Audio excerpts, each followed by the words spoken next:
Graça e paz, irmãos. Mais uma vez nós estamos reunidos na casa do Senhor, cultuando ao nosso Deus.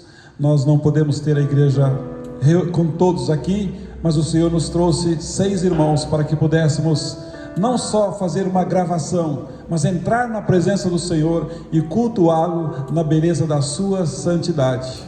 Louvo a Deus por este domingo, por essa semana que se inicia, e Deus tem nos acompanhado.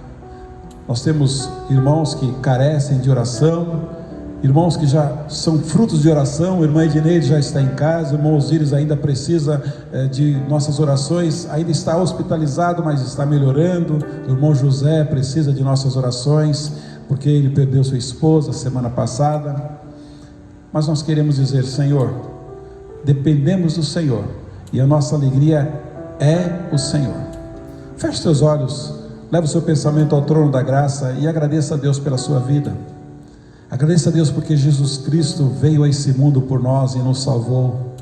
Agradeça a Deus porque Jesus Cristo tem sido a companhia ideal, indispensável. É dele que nós precisamos, e você só é feliz com ele, você só tem paz com ele. Leve o pensamento ao trono da graça. Deus querido, obrigado, Senhor, por mais esse domingo onde nós nos reunimos na tua casa, Senhor, para cultuar a ti, Senhor. Temos certeza que o Senhor está conosco. A tua palavra disse, Jesus falou: onde tiver 2 ou 3 reunidos em meu nome, ali estarei no meio de vós. Ó Deus, que este culto alcance vidas nesta noite, Senhor. Que todas as famílias da tua igreja possam estar agora desligando os seus aparelhos de televisão.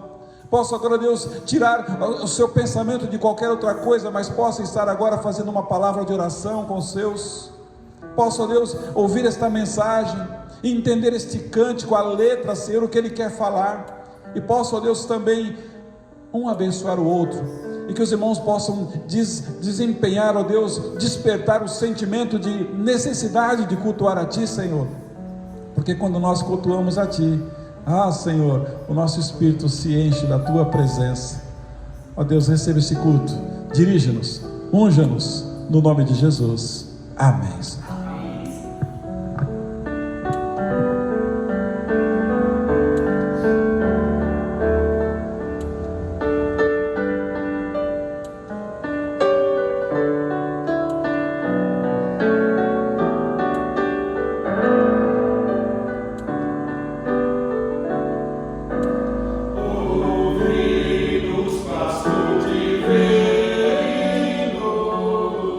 Nós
Meus irmãos, a proteção de Deus é tão visível nas nossas vidas que nós podemos entender o tamanho do seu amor para conosco.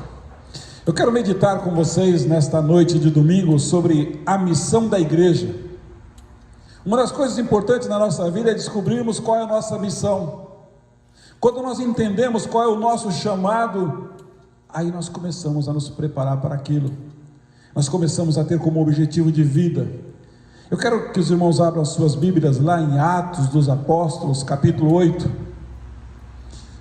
Atos, capítulo 8, a partir do versículo 1, a palavra do Senhor nos orientando, dizendo assim: naquele dia, levantou-se grande perseguição contra a igreja de Jerusalém, e todos, exceto os apóstolos, foram dispersos pelas regiões da Judéia e Samaria. Alguns homens piedosos sepultaram Estevão e fizeram um grande pranto sobre ele. Saulo, porém, assolava a igreja, entretanto, entrando pelas casas e arrastando homens e mulheres, encerrando-os no cárcere.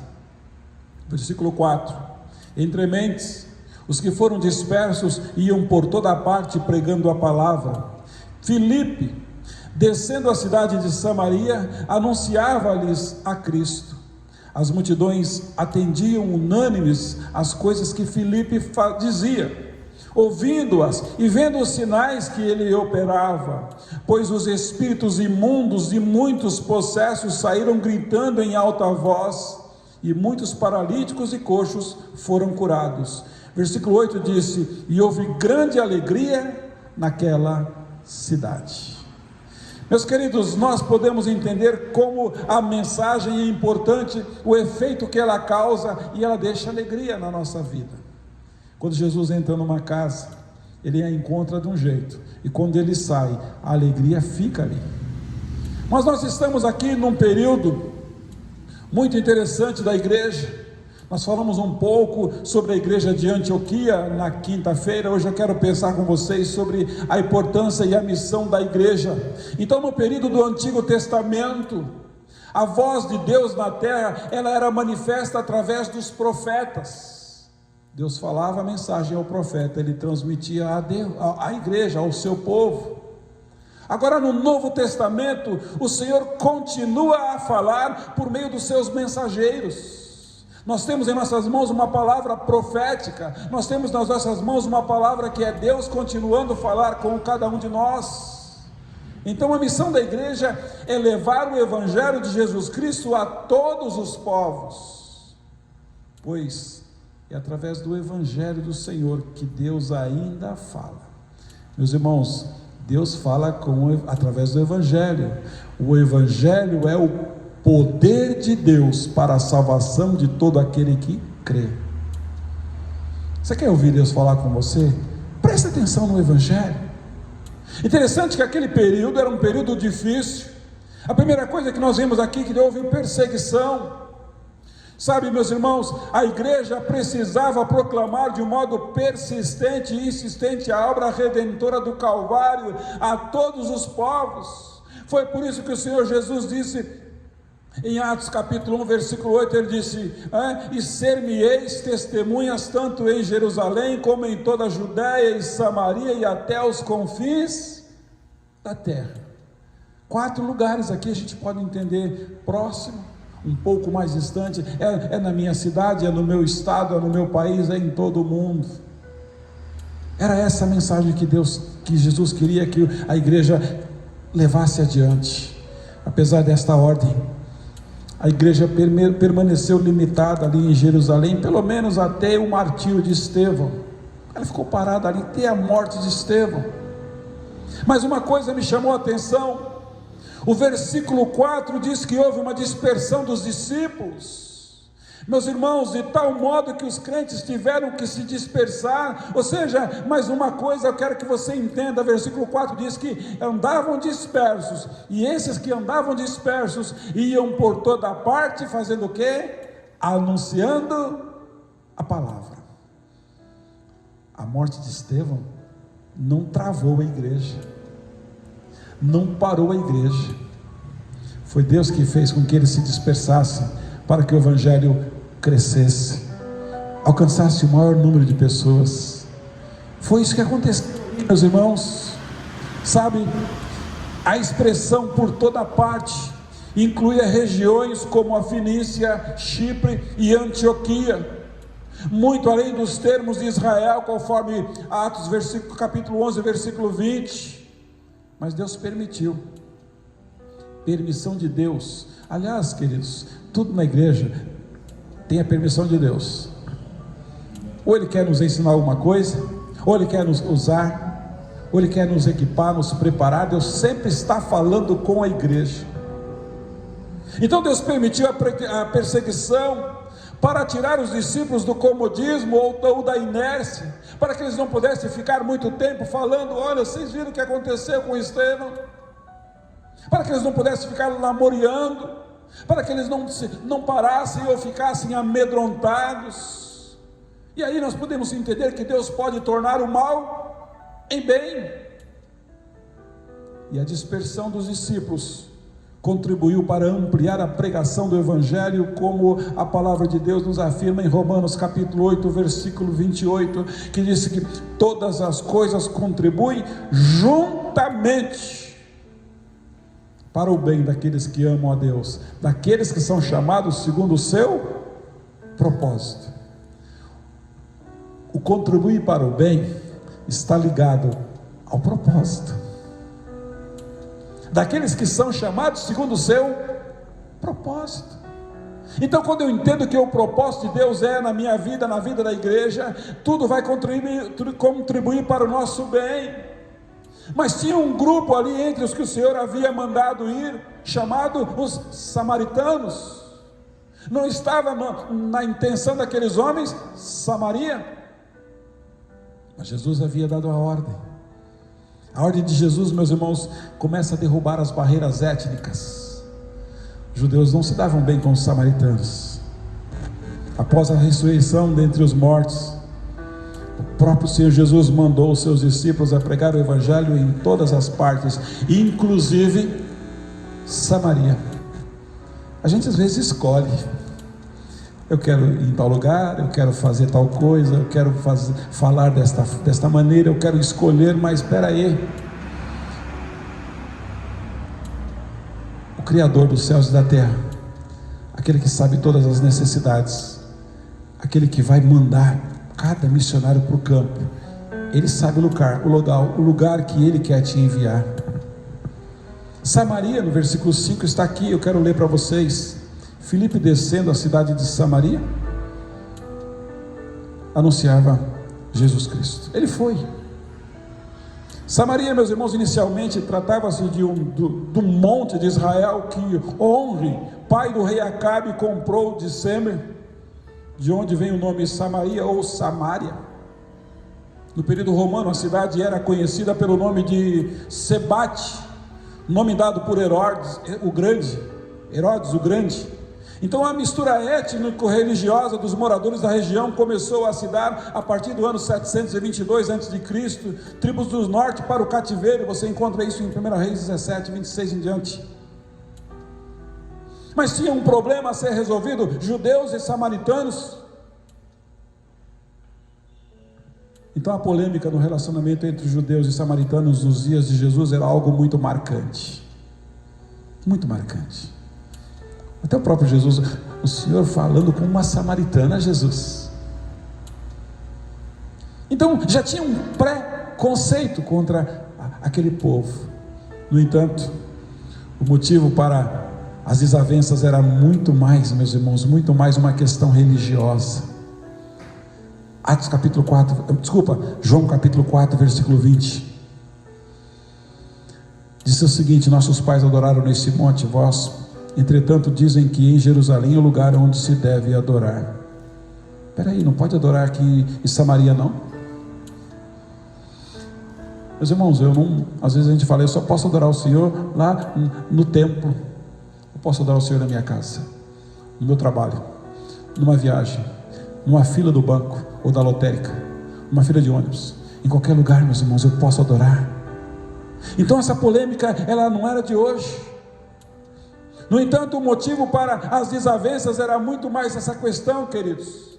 Apesar desse clima tenso, Jesus os amava.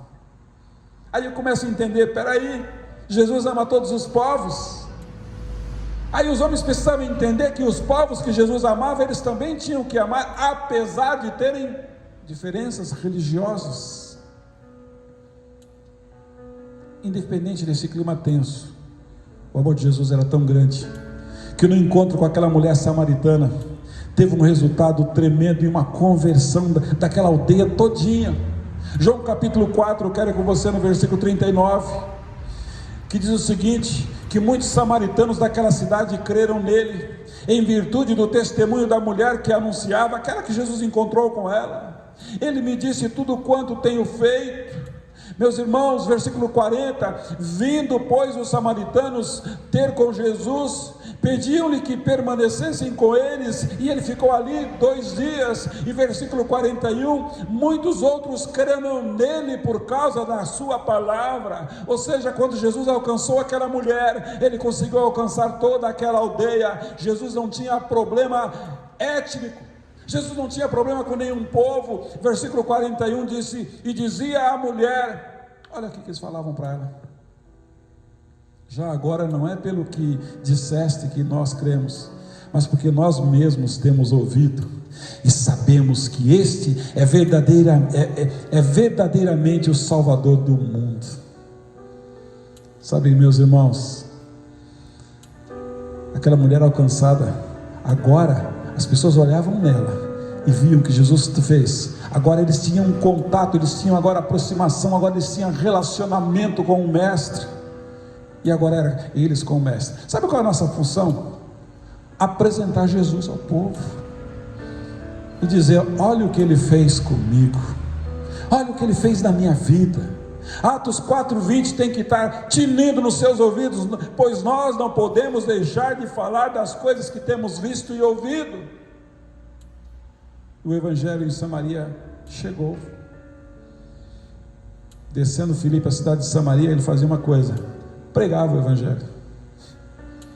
Talvez Deus quer mandar a gente para algum ambiente. Talvez esse final de semana você vai visitar alguém só para pregar o evangelho. Só isso, não precisa de mais nada. Você vai deixar a melhor coisa. Meus irmãos, Filipe era um dos 7 homens escolhidos para servir como diácono. Estava lá pregando em Samaria. Não demorou muito para que ele se tornasse ali agora pública a sua vocação de evangelista. No versículo 21 agora, capítulo 21, versículo 8, Filipe, ele é visto e reconhecido agora como evangelista, tudo por causa de um evento onde o Senhor disse: vá. O seu companheiro Estevão, também um dos 7 de Atos 6:5, que tinha sido assassinado, resultando ali numa perseguição feroz liderada por Saulo. Saulo, lembra de Paulo? Era Saulo. Naquela ocasião, Filipe obedeceu aos ensinamentos de Jesus. Saulo estava ali olhando, arrastando as pessoas, jogando na prisão. Saulo não era o homem que depois ali no capítulo 9 o Senhor tratou ele e fez com que ele se tornasse um grande ganhador de almas. Meus irmãos, Filipe obedeceu ao Senhor Jesus Cristo, seguiu a sua ordem e foi na outra cidade chamada Samaria. Mas uma coisa eu quero deixar para você nessa noite: a mensagem divina foi pregada.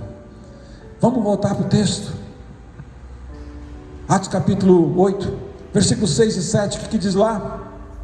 As multidões, diz a Bíblia que as multidões atendiam unânimes às coisas que Filipe dizia. O que Filipe falava, eles ouviam e compreendiam. Enquanto eles ouviam, meus irmãos, ouvindo-os e vendo os sinais que Deus operava. É impossível, meus queridos, você trazer uma mensagem dos céus com a presença do Espírito Santo sem que ela produza um impacto na vida daqueles que ouvem. E a Bíblia diz ainda no versículo 7: pois os espíritos imundos de muitos possessos gritando saía, e muitos paralíticos e coxos foram curados. Sabe qual é o primeiro milagre que Deus quer fazer na sua vida hoje? Conversão. Se tornar uma nova criatura, compreender que Jesus é Senhor e Salvador. A mensagem deles era essa: quem é Jesus? E eles precisavam entender quem é Jesus na qualidade de Senhor e Salvador das suas vidas. Os milagres que os discípulos realizavam em nome de Jesus evidenciavam a presença de Deus entre os crentes. Queridos, presta atenção no que eu vou falar. Não há como fugir. Religião sem sobrenatural é mera filosofia. Nós estamos reunidos por causa do sobrenatural. Eu só enxergo Deus através das lentes do Espírito Santo. Eu tenho a percepção de que Ele está aqui e que Ele é meu Deus.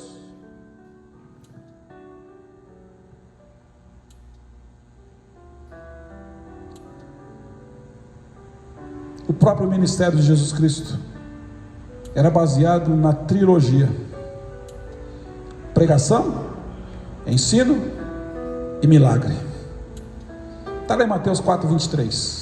Mateus 4:23 diz que percorria Jesus toda a Galileia, ensinando nas sinagogas, pregando o evangelho do reino e curando toda a sorte de doenças e enfermidades entre o povo.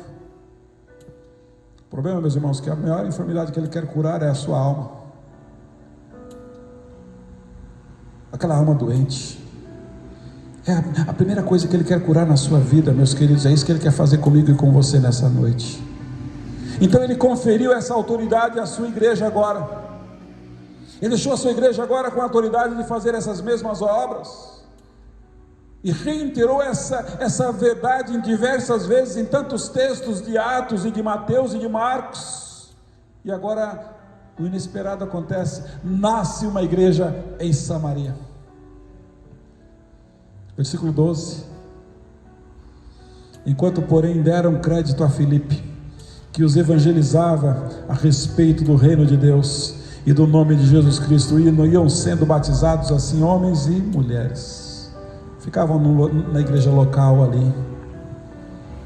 Os apóstolos Pedro e João agora dão sequência ao trabalho. Versículo 14 e 15, vocês dois vão ficar por aqui. Eles dão sequência naquele trabalho. Então o tema central do evangelho de Jesus Cristo, meus irmãos, era isso que eles tinham que fazer. O tema central era esse: o evangelho de Cristo. E Filipe foi fiel a isso, pois ele pregava acerca do reino de Deus e em nome de Jesus Cristo. Ele sabia que o nome de Cristo tem autoridade. Como a mensagem genuína, evangelística e cristocêntrica, ela resulta em bênçãos divinas e conversões. Quando você parar para ouvir uma mensagem, vê se ela é genuína, se é evangelística, se ela é cristocêntrica, se o resultado dela é bênçãos divinas, ela vai causar conversão. Há muita alegria na cidade. Versículo 8 disse que o povo começou a ficar alegre, porque Deus restaura a sorte daqueles que reconhecem o Mestre. A pregação de Filipe era acompanhada de cura e de libertação. Aí eu quero falar uma coisa com vocês. Tem necessidade de libertação entre os seus? Porque o inimigo, meus irmãos, tem influenciado tanta gente. Espírito possesso saíam gritando. Meus irmãos, quem tem comandado a mente e o coração dos nossos? Isso estava acontecendo. O povo precisava, meus irmãos, dessa conversão. A pregação da palavra e a colheita de almas, se não forem seguidas pelo ensino da palavra, meus queridos, por que eles ficaram dois? Porque eles precisavam agora, aqueles convertidos precisavam aprender do Senhor. Meus irmãos, não adianta simplesmente você pregar uma mensagem e as pessoas se converterem a Cristo. Agora eles precisam aprender do Senhor a caminhar com eles. É por isso que Marcos 16:15 disse: ide por todo mundo e pregai o evangelho a toda criatura. Mas Mateus 28:19 e 20 diz o seguinte: ide portanto e fazei discípulos de todas as nações, batizando-os em nome do Pai, do Filho e do Espírito Santo. Mas o versículo 20 diz algo: ensinando. Tem que ter aprendizado na igreja. Você precisa ter escolas bíblicas. Você precisa ter tempo junto com os irmãos, ensinando os preceitos da palavra de Deus, ensinando-os a guardar todas as coisas que eu vos tenho ordenado. E aí a igreja aprende a diferença entre uma ordem e uma orientação. E eis que estou convosco todos os dias até a consumação dos séculos. Meus irmãos, se isso não acontecer, nós vamos produzir crentes anêmicos. Ó geração, volta para a palavra. Portanto, quando a igreja de Jerusalém tomou conhecimento da evangelização de Samaria, rápido já enviou logo Pedro e João. O mesmo João que lá atrás desejava que caísse fogo do céu, em Lucas capítulo 9, 54, que ele queria que Deus mandasse fogo do céu para consumir o povo. Agora ele quer ajudar. Enquanto eu estou a serviço do Senhor, Ele vai trabalhando na minha vida, mudando os meus conceitos, me equipando, porque é o Espírito que fala. Agora ele tem um coração novo e quer ajudar, e isso foi fundamental, uma vez que, além de encorajar os novos convertidos com o ensino da palavra, os apóstolos foram usados por Deus para levar aos irmãos a receberem o Espírito Santo. Atos capítulo 8, versículo 15 e 17, tendo descido, oraram por eles para que recebessem o Espírito. Ore, meus irmãos, para que o seu seja cheio do Espírito Santo.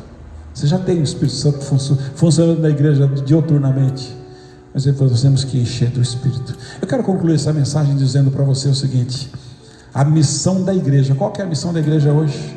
Não é entreter o povo, não é tanto prender o povo na organização, mas manter o povo vivo e sadio no organismo vivo. Então a missão da igreja é levar o povo a ter o conhecimento das boas novas de salvação, e juntamente, meus irmãos, justamente por essa razão que o Evangelho completa e alcança todas as etnias. Ele não conhece fronteiras. Jesus não tinha fronteiras e o Evangelho também não. Onde o Evangelho chega, os preconceitos são retirados e o Espírito Santo começa a operar na vida das pessoas.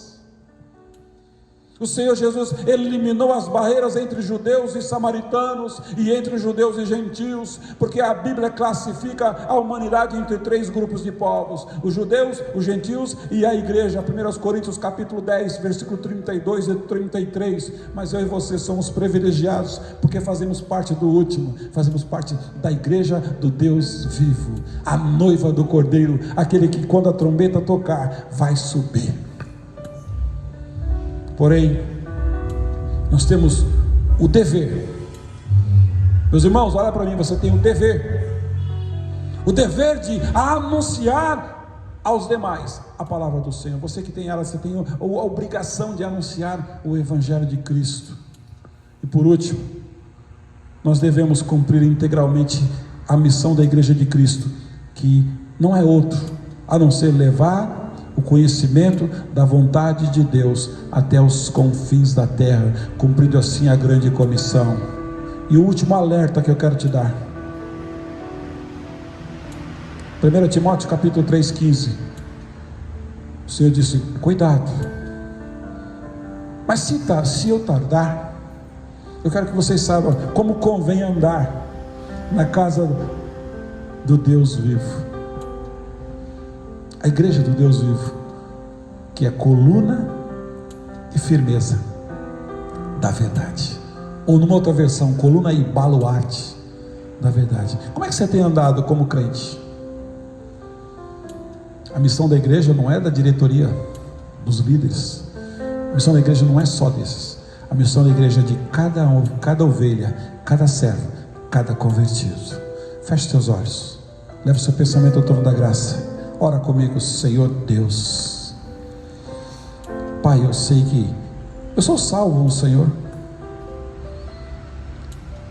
mas o Senhor me chamou com uma finalidade, com a finalidade de anunciar as virtudes de Jesus Cristo, daquele que me tirou das trevas para a sua maravilhosa luz. Pai, entra em vidas aqui nessa noite, entra em corações, ó Deus, transforma famílias, ó Deus, que há tempos não têm um contato com o Evangelho, não tem mais palavra, não tem mais, ó Deus, a Tua presença, e ficam esperando curas e curas, ó Deus, do seu corpo, mas primeiro a alma precisa ser curada, e consecutivamente o Senhor pode sim, se quiser, curar o nosso corpo. Senhor, visita vidas nessa noite, ó Deus. Consagra, Deus, num tempo tão difícil que vivemos, um período pandêmico. Restaura vidas, ó Deus, restaura famílias, restaura crentes, ó Deus, para o teu serviço. Porque esta é a missão da igreja. É o que nós te pedimos, Senhor, em o nome de Jesus. Amém. Que Deus em Cristo Jesus te abençoe.